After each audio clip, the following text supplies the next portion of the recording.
بسم اللہ الرحمن الرحیم الحمدللہ رب العالمین والصلاة والسلام علی خاتم الانبیاء والمرسلین المبعوث رحمۃ للعالمین محمد وعلی آلہ واصحابہ اجمعین۔ کل کا جو میرا ویلاگ تھا اس میں نے دو حوالے دیے تھے، ایک سورۃ الحجرات کا حوالہ دیا تھا اور ایک آیت الکرسی کا حوالہ دیا تھا۔ تو کچھ اصحاب نے کہا کہ میں ان کے بارے میں ذرا تفصیلاً بتا دوں کہ وہ کیا واقعہ تھا اور کس طریقے سے ہوا، تو اس سلسلے میں تو سب سے پہلے تو میں جو آیت الکرسی کا واقعہ جو میں نے بتایا تھا کہ شیطان کس طرح شیطان سے ملی، تو وہ میں بتانا چاہتا ہوں۔ تو یہ صحیح بخاری کے حدیث نمبر 5010 ہے 5010 ہے کہ ایک دفعہ کچھ مال غنیمت آیا، کچھ اناج آیا بیت المال میں، تو اس پر حضور اقدس صلی اللہ علیہ وسلم نے ابو ہریرہ رضی اللہ عنہ کو نگران مقرر کیا کہ ابھی تم اس کی چوکیداری کرو تاکہ کوئی بندہ آ کے اس کی کچھ چوری ووری نہ کر جائے۔ تو حضرت ابو ہریرہ رضی اللہ عنہ اس کی چوکیداری کر رہے تھے، تو رات کو ایک شخص آیا، اس نے دونوں ہاتھوں سے جو ہے نا وہ اس کو اناج کو غلے کو سمیٹنا شروع کیا۔ تو ابو ہریرہ نے اس کو پکڑ لیا۔ وہ جو بندہ جو تھا اس نے منت سماجنا شروع کی، رونے لگا کہ میری بیوی بچے ہیں، بھوکے ہیں، میں غریب ہوں اور اب نہیں کروں گا۔ جب منت سماجت کی تو ابو ہریرہ رضی اللہ عنہ نے اس کو چھوڑ دیا۔ اس کے بعد جب صبح ہوئی تو حضور اقدس صلی اللہ علیہ وسلم نے ابو ہریرہ رضی اللہ عنہ سے پوچھا کہ تمہارے رات والے قیدی کا کیا ہوا، بیکاز اللہ سبحانہ وتعالی انفارم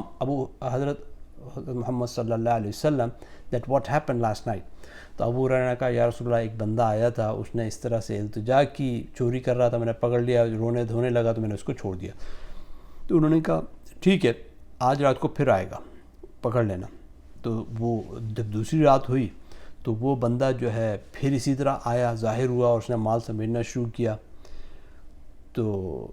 ابو ہریرہ رضی اللہ عنہ نے پھر اس کو پکڑ لیا، تو پھر وہ رونے دھونے لگا کہ میں غریب آدمی ہوں، میرے بیوی بچے بھوکے ہیں، مجھے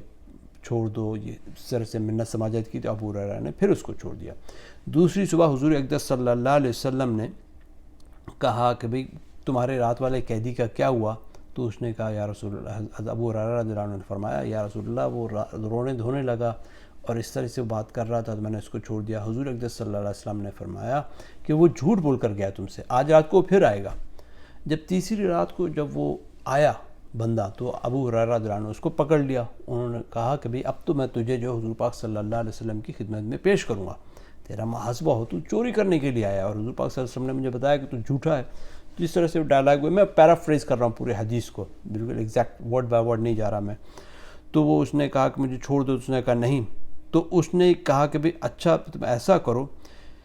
کہ میں تمہیں کچھ کلمات ایسے سکھلاتا ہوں کہ جو تمہیں فائدہ دیں گے۔ تو اور وہ انہوں نے کہا، اس نے کہا کہ وہ کلمات یہ ہیں، ابو ہریرہ رضی اللہ عنہ کو بتایا کہ تم آیت الکرسی جو آیت ہے سورہ بقرہ کی اللہ لا الہ الا هو الحی القیوم، یہ پڑھ لیا کرو تو اللہ سبحانہ وتعالیٰ تمہارے لیے رات کو ایک نگراں فرشتہ مقرر کر دے گا، وہ صبح تک تمہاری حفاظت کرے گا۔ اور یہ جب ابو ہریرہ رضی اللہ عنہ یہ سنا تو انہوں نے اس بندے کو چھوڑ دیا، بھائی ٹھیک ہے تو جا۔ تیسرے دن حضور پاک صلی اللہ علیہ وسلم نے پھر پوچھا تو آپ صلی اللہ علیہ وسلم کو بتایا کہ یا رسول اللہ، وہ جو قیدی تھا وہ اسی طرح رونے دھونے لگ گیا۔ پھر بعد میں اس نے مجھے کہا کہ بھئی میں تمہیں ایک وظیفہ بتا رہا ہوں جو کہ آیت الکرسی ہے، اللہ لا الہ الا هو الحی القیوم، یہ پوری آیت ہے، اور اگر تم رات کو سونے سے پہلے پڑھ لو گے تو اللہ سبحانہ وتعالیٰ تمہارے اوپر ایک نگراں مقرر کر دے گا، کہ جو تم نگراں فرشتہ مقرر کر دے گا جو صبح تک تمہاری حفاظت کرے گا۔ حضور اقدس صلی اللہ علیہ وسلم نے فرمایا کہ وہ شخص تو جھوٹا تھا لیکن اس نے بات تمہیں بالکل صحیح بتائی ہے۔ پھر انہوں نے کہا کہ وہ اصل میں جو بندہ جو تھا، وہ جو آیا تھا تو وہ دراصل میں شیطان تھا۔ تو اس سے یہ ظاہر ہوتا ہے کہ کبھی کبھی ایسا ہوتا ہے کہ آپ کو اچھی باتیں، کل جب ہم ذکر کر رہے تھے تو اچھی باتیں کبھی کبھی آپ کو برے لوگوں سے بھی پتہ لگ جاتی ہیں۔ تو میں کہیں پر پڑھ رہا تھا کہ غالباً حکیم لقمان کا قول ہے یا کسی اور کا قول ہے، if I'm mistaken please pardon me، کہ انہوں نے ان سے کسی نے پوچھا کہ آپ نے عقل کہاں سے سیکھی؟ تو انہوں نے کہا میں نے نادان لوگوں سے، بے وقوفوں سے عقل سیکھی۔ انہوں نے پوچھا وہ کیسے کرنے کہ وہ جو باتیں اور حرکتیں کرتے تھے میں نہیں کرتا تھا۔ تو کبھی کبھار آپ کو حکمت کی باتیں جو ہیں ایسے لوگوں سے، جس طرح جو برے لوگ ہوتے ہیں ان سے بھی پتہ چل جاتی ہے، اور اگر کوئی اچھی بات کر رہا ہو تو آپ یہ دیکھیں کہ وہ بات کیا کر رہا ہے، اس بات کو آپ لے لیں۔ تو یہاں پر یہ مقصد تھا۔ اور دوسری بات جو میں نے ذکر کی وہ سورۃ الحجرات کے بارے میں تھی کہ کس طرح حضرت ابو بکر صدیق رضی اللہ عنہ حضرت عمر رضی اللہ عنہ کے آپس میں اختلاف ہوا، لیکن چونکہ ان کے دل جڑے ہوئے تھے تو ان کے دل جڑے ہوئے تھے، باقی باتوں میں اختلاف ہو سکتا ہے۔ تو یہ جو سورۃ الحجرات کا شان نزول ہے وہ اس واقعے کی بنیاد ہے کہ ایک دفعہ جو ہے بنو تمیم کے کچھ لوگ آئے حضور پاک صلی اللہ علیہ وسلم کی خدمت میں، تو ہوتا کیا تھا کہ حضور پاک صلی اللہ علیہ وسلم ان میں سے کسی ایک کو ان کا انچارج مقرر کر دیتے تھے۔ تو جب انہوں نے انچارج مقرر کیا تو حضرت ابو بکر صدیق رضی اللہ عنہ نے کسی اور کا نام لیا، حضرت عمر رضی اللہ عنہ نے کسی اور کا نام لیا، تو اس پر حضرت ابو بکر صدیق رضی اللہ عنہ نے کہا کہ عمر تم ہمیشہ میری مخالفت کرتے ہو۔ تو ان دونوں کی آوازیں جو ہیں حضور پاک صلی اللہ علیہ وسلم کی آواز سے بلند ہو گئی، کہ جس آواز کے بلند ہونے کے اوپر جو ہے پھر اللہ سبحانہ و تعالیٰ نے سورۃ الحجرات اتاری۔ اور سورۃ الحجرات کی جو آیات ہیں جو اس واقعے کے، ویسے تو آیت شروع ہوتی ہے یا ایھا الذین آمنوا لا ترفعوا اصواتکم فوق صوت النبی ولا تجہروا، یہ آیت یہ ہے، لیکن شروع جو ہوتی ہے یہ ہوتی ہے یا ایھا الذین آمنوا لا تقدموا بین یدی اللہ ورسولہ۔ تو یہاں سے کہ مومنوں کسی بات کے جواب میں خدا اور اس کے رسول سے پہلے نہ بول اٹھا کرو، اور خدا سے ڈرتے رہو، بے شک خدا جو ہے سنتا اور جانتا ہے۔ تو یہ جو حدیث ہے یہ حضرت ابی بن ابی ملیکہ رضی اللہ عنہ فرماتے ہیں کہ اس وقت امت کے دو بہترین شخص جو ہے وہ ہلاک ہونے کے قریب تھے، مطلب حضرت عمر رضی اللہ عنہ، حضرت ابوبکر صدیق رضی اللہ عنہ اور حضرت عمر رضی اللہ عنہ، کہ جب ان کی آوازیں حضور پاک صلی اللہ علیہ وسلم کی آواز سے بلند ہو گئی تو تب جو ہے یہ آیتیں جو ہیں نازل ہوئیں، اور پہلی 3 آیتیں، اور دوسری آیت ہے یا ایھا الذین آمنوا لا ترفعوا اصواتکم فوق صوت النبی ولا تجہروا لہ بالقول کجہر بعضکم لبعض ان تحبط اعمالکم وانتم لا تشعرون، اور تیسری آیت ہے ان الذین یغضون اصواتهم عند رسول اللہ اولئک الذین امتحن اللہ قلوبہم للتقوی لہم مغفرۃ واجر عظیم۔ اور پہلی کا وہ ہے ترجمہ، اے اہل ایمان اپنی آوازیں پیغمبر کی آواز سے اونچی نہ کرو، جس طرح آپس میں ایک دوسرے سے زور سے بولتے ہو اس طرح ان کے روبرو زور سے نہ بولا کرو، ایسا نہ ہو کہ کہیں تمہارے اعمال ضائع ہو جائیں اور تمہیں خبر تک نہ ہو۔ اور جو لوگ پیغمبر خدا کے سامنے دبی آواز سے بولتے ہیں خدا نے ان کے دل تقوی کے لیے آزما لیے ہیں، ان کے لیے بخشش اور اجر عظیم ہے۔